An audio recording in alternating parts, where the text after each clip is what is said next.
ఈరోజు మనం మాస్టర్ గారు ఇచ్చినటువంటి ఒక ఇన్వికేషన్ చదువుకుందాం. ఒక వారం ఒకటి మనం పరిచయం చేసుకుందాం. ఇది మాస్టర్ గారు మార్నింగ్ ఈవినింగ్ ప్రేయర్స్ చెప్పినప్పుడు మార్నింగ్ ఇన్వికేషన్ మనం మాస్టర్ జ్వాల్కూల్ గారు ఇచ్చినటువంటి from the point of light with in the mind of God అని చెప్పుకుంటాం. ఈవినింగ్ ప్రేయర్ అయిన తర్వాత మాస్టర్ గారు ఈకే గారు స్వయంగా రాసినటువంటి ఇన్వికేషన్ చెప్పుకుంటాము. ఈరోజు ఆ ఇన్వికేషన్ చెప్పుకుందాం. ప్రతి శుక్రవారం నాడు కూడా ఒక్కొక్క ఈ ఇన్వికేషన్స్ మార్చుకుంటూ వెళ్దాం మనం. May the light in me be the light before me, may I learn to see it in all, may the sound I utter reveal the light in me, may I listen to it while others speak, may the silence in and around me present itself, the silence which we break every moment, may it fill the darkness of noise we do and convert it into the light of our background. Let virtue be the strength of my intelligence. Let realization be my attainment. Let my purpose shape into the purpose of our youth. Let my plan be an epitome of the divine plan. May we speak the silence without breaking it. May we live in the awareness of the background. May we transact light in terms of joy. May we be worthy to find place in the eternal kingdom. Om. So, గత వారం మనం చెప్పుకున్నాము. In that way we begin to think about our own ideals, our own philosophy, our own glorious thoughts until we understand that it is our own self-creation and illusion. Then we believe this is all illusion and we should think of God. Then we begin to think of God. Man has begun to think of God from the four corners of this earth differently, and everyone has his own concept of God. Therefore we have many religions. ఇది ఒక process. అంటే master గారు సడన్గా తను భగవంతుడిని తెలుసుకుంటాడని చెప్పేశారు. తన ఆలోచనలు కానీ తన భావాలు కానీ ఇవన్నీ కూడా సెల్ఫ్ క్రియేటెడ్, తనకు తాను క్రియేట్ చేసుకున్నటువంటివి, తాను సృష్టించుకున్నటువంటివి అని తెలిసిన తర్వాత ఇదంతా కూడా భ్రాంతి, భ్రమ, మాయ అని తెలుసుకున్న తర్వాత నెక్స్ట్ స్టేజ్లో తను భగవంతుడిని అన్వేషించుకుంటూ వెళ్తాడు సుమా అని చెప్పారు. లోపల భగవంతుడిని అన్వేషించుకుంటూ వెళ్తాడు సుమా అని చెప్పారు. ఈ మధ్యలో చాలా ప్రాసెస్ ఉంటుంది. ఇది చాలా బాగా ఎక్స్ప్లెయిన్ చేస్తారు. అంచేత నేను ఆ ఎక్స్ప్లెనేషన్ ఇవ్వట్లేదు. కానీ ఏం చెప్తున్నారంటే, man has begun to think of God from the four corners of this earth differently, and everyone has his own concept of God. Therefore we have many religions. అది కూడా సూటిగా భగవంతుడిని అనన్యా చింతయంతో మాం ఆ సర్వధర్మాన్ని పరిత్యజ అనే స్థాయిలో వెతుక్కోవడం అనేది ఇనీషియల్గా సాధ్యం కాదు కదా. అది ఎన్నో వందల జన్మల తర్వాత ఎంతో సాధన చేసుకున్న తర్వాత ఎప్పుడో కదా ఆ రియలైజేషన్ అనేటటువంటిది వచ్చేది. ఈ లోపున కూడా తను భగవంతుడు అంటే ఏమనుకుంటున్నాడో ఆ భావనే భగవంతుడిగా చూసుకుంటూ ఉంటారు. అది ఎట్లా చూస్తారంటే, ఈ భూగోళానికి 4 కార్నర్స్ అంటే తూర్పు, పడమర, దక్షిణం, ఉత్తరం అట్లా అనుకోండి. అలా చెప్పలేదు మాస్టర్ గారు. 4 కార్నర్స్ నుంచి భగవంతుడిని 4 కార్నర్స్ నుంచి చూస్తే 4 రకాలుగా కనిపిస్తాడు సుమా అని చెప్తున్నారు. 4 రకాలుగా కనిపించడం అనేటటువంటి దాన్ని 4 రిలిజియన్స్గా, 4 అని కాదు, అంటే అనేక దిక్కుల నుంచి చూస్తుంటే అనేక రకాలుగా కనిపిస్తూ ఉంటుంది. కాబట్టి అట్లాగా దృష్టిలోంచి పుట్టినటువంటివే ఈ మతములు సుమా అని చెప్తున్నారు మాస్టర్ గారు. అంటే చూస్తున్నది భగవంతుడిని. ఎవరైనా భగవంతుడి గురించే చెప్పాలి. పేర్లు మారుతాయి అంత, వాళ్ళ లాంగ్వేజ్ని బట్టి భగవంతుడు అనే పేరు మారొచ్చేమో కానీ వాళ్ళు చెప్పేది ఒకదాని గురించి, అన్ని మతాలు చెప్పేది ఒకదాని గురించి. అన్ని నదులు వెళ్ళి సముద్రంలోనే కలుస్తాయని చెప్పినట్టుగా అందరూ చెప్పేది ఒకదాని గురించి చెప్తారు, అన్ని మార్గాలు అక్కడికే తీసుకెళ్తాయి. కానీ ఒక్కొక్కరు ఒక్కొక్క మార్గంగా ఎందుకు చెప్తారంటే ఒక్కొక్కరు ఒక్కొక్క యాంగిల్ నుంచి చూస్తున్నారు ఆయన సుమా అని చెప్తున్నారు.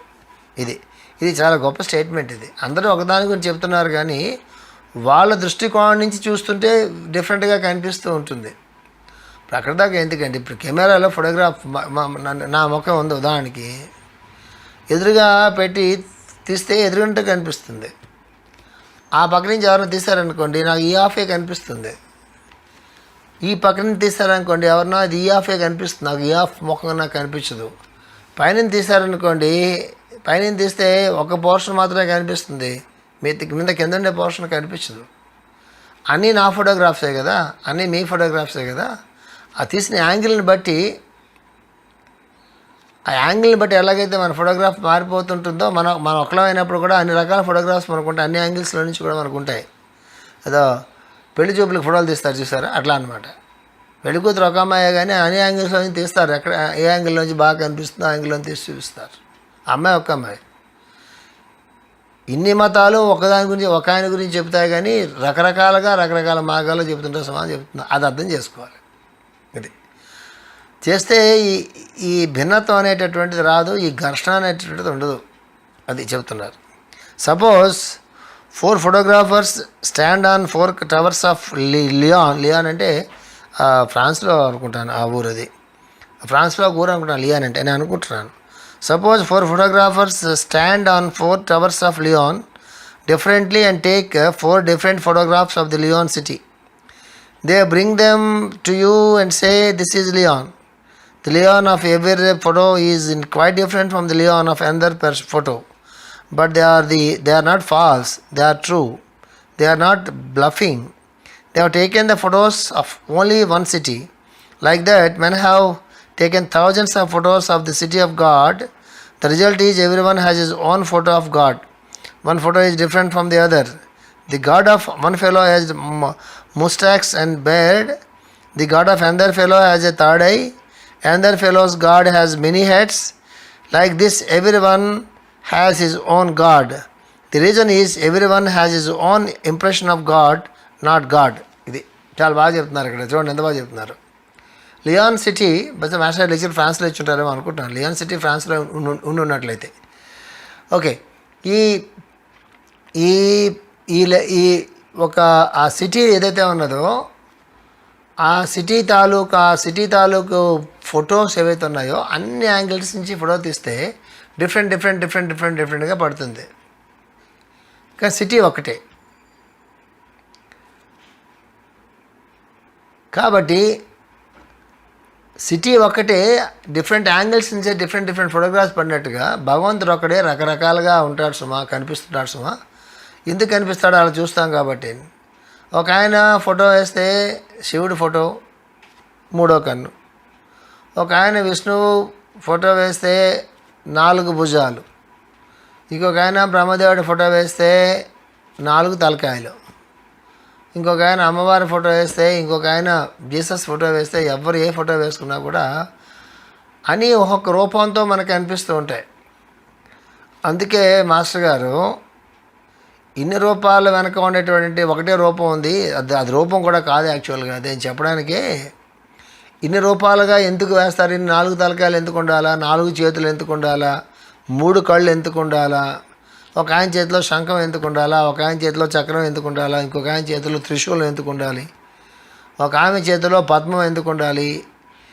ఇన్ని రకాలుగా ఈ దేవతల్ని చిత్రీకరించడం వెనక ఉండేటటువంటి బ్యాక్గ్రౌండ్ ఏంటి అనేది వీళ్ళందరూ వేరు సుమా. ఈ దేవతలందరూ వేరు, ఈ దేవుళ్ళందరూ కూడా వేరు అనేటటువంటి ఒక భ్రాంతిలో మనం పడిపోయి ఆ భ్రాంతిలో మనలో మనం ఘర్షణలు తెచ్చుకొని జరిగినాయి కదా, ఎన్నో యుద్ధాలు జరిగినాయి కదా వీటి వల్ల.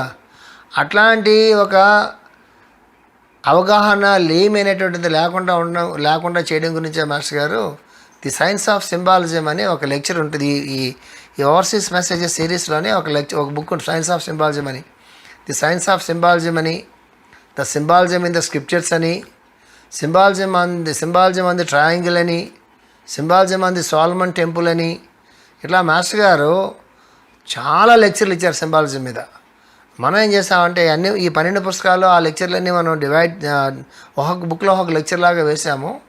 ఇప్పుడు మనం కొత్తగా మనం ఏం చేస్తున్నాం అన్నట్లయితే ఆ సబ్జెక్ట్ మీద ఎన్ని లెక్చర్లు అయితే ఎన్ని బుక్స్లో ఉన్నాయో అక్కడక్కడక్కడ స్కాటర్ అయిపోయి ఉన్నాయో అవన్నీ పట్టుకొచ్చి మనం ఒక బుక్ లాగా వేస్తున్నాము. దానికి మనం ది బుక్ ఆన్ సింబాలిజం అని పేరు పెట్టి దాదాపు 340 పేజెస్ అంతా వచ్చింది ఆ బుక్. ఎందుకు మాస్టర్ ఆ లెక్చర్స్ అన్నీ కూడా ఇచ్చారన్నట్లయితే ఏదైతే ఇక్కడ ఆయన వర్ణించారో ఒక ఆయనకి 4 తలకాయలు ఉంటాయి, ఒక ఆయనకి ఏదో 3 కళ్ళు ఉంటాయి, ఒక ఆయనకి 4 భుజాలు ఉంటాయి. ఇవందరూ ఒకటే, ఒక స్వరూపానికి రూపాలు ఇవన్నీ కూడా అంతే ఒకటే, అన్నిట్లో ఉన్నటువంటి తత్వం ఒకటే. అది చెప్పడం గురించి ఎట్లా ఎందుకు చిత్రీకరించారో చెప్పడం గురించి ఆయన సింబాలజీ మీద లెక్చర్లు ఇచ్చారు. ఖచ్చితంగా చదువుకోవాలి.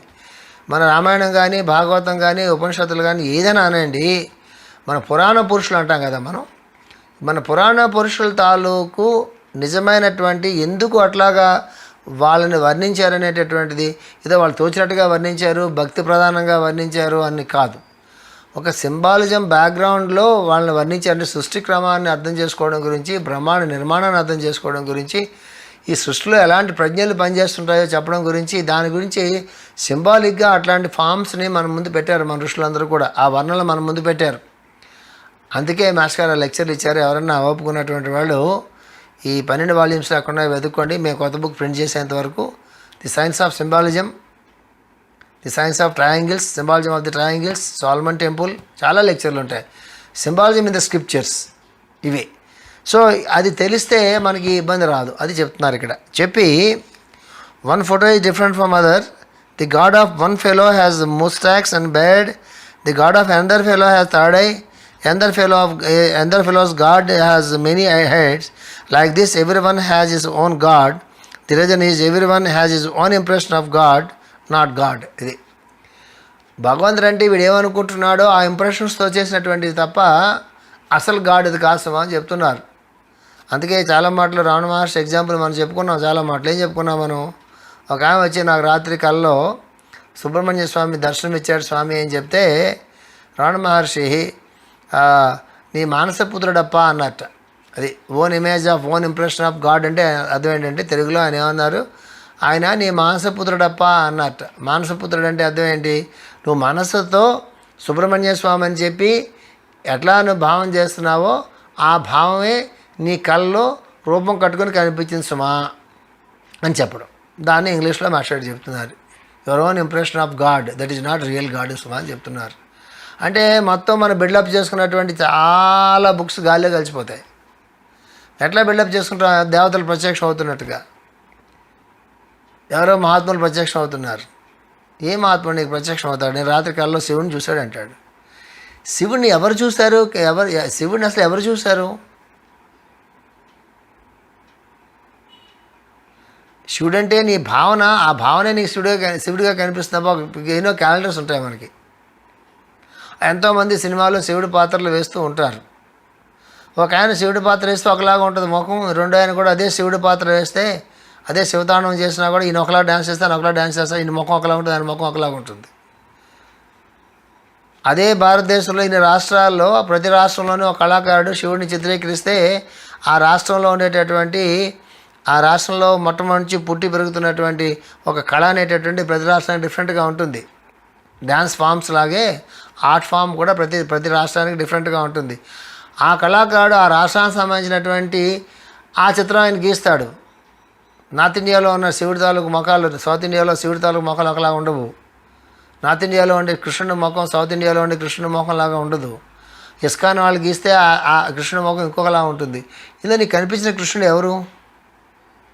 ఎవరు నువ్వు చూసావంటే కృష్ణుడు అంటే ఏదైతే నీకు నచ్చిందో, ఏ రూపం అయితే నీకు బాగా నచ్చిందో, ఏ రూపం నీ మనసులో బాగా స్థిరపడిందో ఆ రూపం నీకు సబ్కాన్షియస్ లెవెల్లోంచి వచ్చి నీకు కళలో కనిపిస్తూ ఉంటుంది. అంతకన్నా సత్యం లేదు దాంట్లో.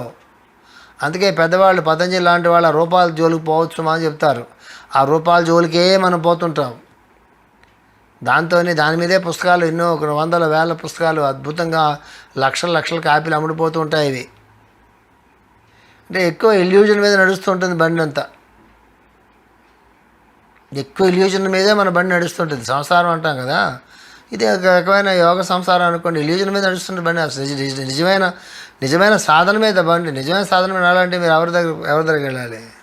Ramana Maharshi, Arvind Ghosh,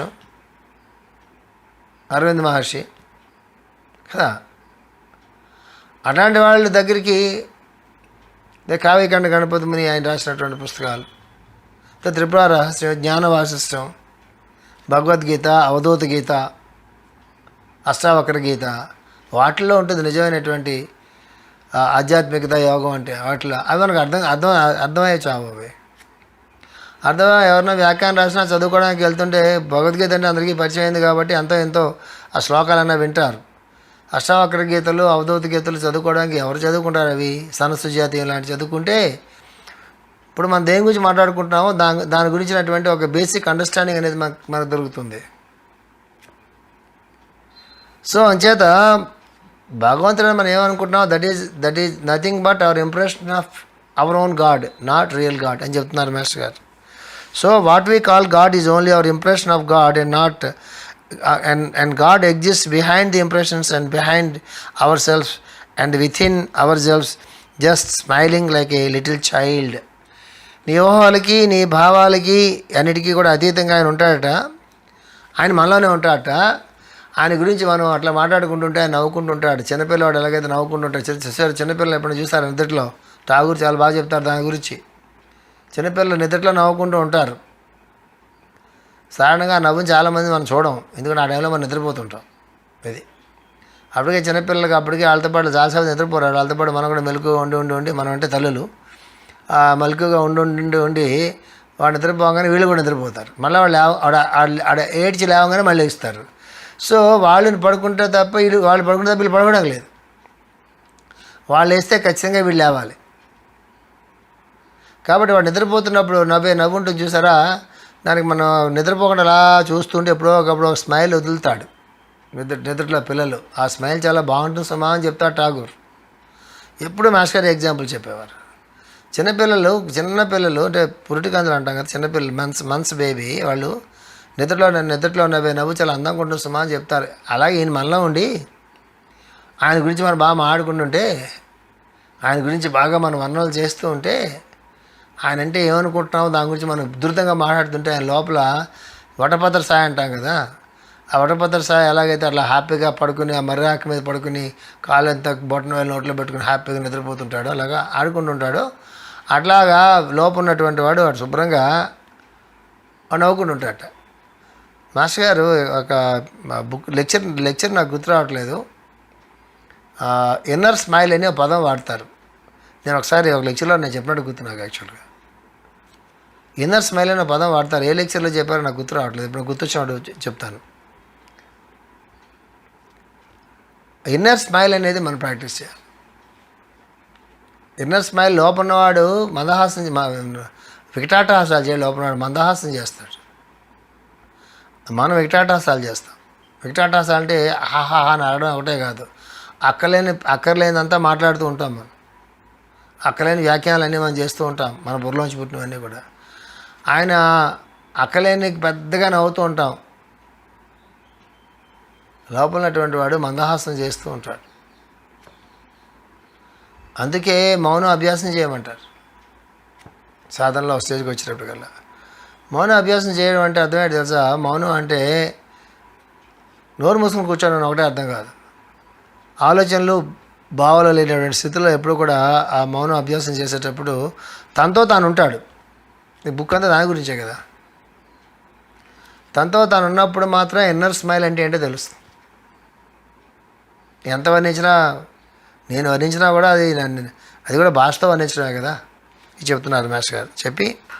so what we call God is only our impression of God and God exist behind the impressions and behind our selves and within ourselves, just smiling like a little child. So once again we begin to know ourselves, knowing our limitations.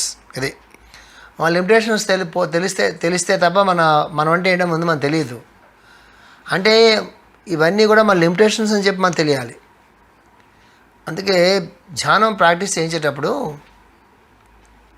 మన పెద్దలు ఏం చెప్తారంటే, ధ్యానం practice చేసేటప్పుడు మనసు ఆలోచిస్తూ ఉంటుంది. ఆలోచనలు అలా వెళ్ళిపోతూ ఉంటాయి. ఆలోచనలు అలా వెళ్ళిపోతూ ఉన్నప్పుడు వాటిని మనం కంట్రోల్ చేయలేము. అసలు మనకు తెలియదు మనం ఆలోచిస్తున్నట్టు. ఆలోచన వెళ్ళిపోతూ ఉంటాయి. ఎప్పుడుగో పావుగంట పోయిన తర్వాత, అరగంట పోయిన తర్వాత అప్పుడు తెలుస్తుంది మనకి, అయ్యో అరగంట అయిపోయింది, నేను ప్రేయర్లో కూర్చున్నాను, ఇంతవరకు నా ప్రేయర్లో నా మనసు అక్కడ ఉంది, అదే ఇట్లా అలా రోడ్ల మీద తిరుగుతూనే ఉంది కదా, ఆలోచించుకుంటూ సుమా అనుకుంటాం. దాన్ని మనం కంట్రోల్ చేయలేం. మనసుకు ఆలోచించడమే దాని లక్షణం. దాని లక్షణం నిర్వర్తిస్తుంది. దాన్ని మనం తప్పడానికి లేదు. పెద్దలు ఏం చెప్తారంటే, నీ మనస్సు ఏదో ఆలోచిస్తున్నప్పుడు అది ఏం ఆలోచిస్తుందో నువ్వు గమనించుమా అని చెప్తారు. దాంతోపాటు నువ్వు క్యారీ అయిపోవద్దు. నీ మనస్సు రకరకాలుగా ఆలోచనలు చేస్తున్నప్పుడు ఇది ఏం ఆలోచిస్తుంది అని ప్రాక్టీస్ మొదలుపెట్టారు.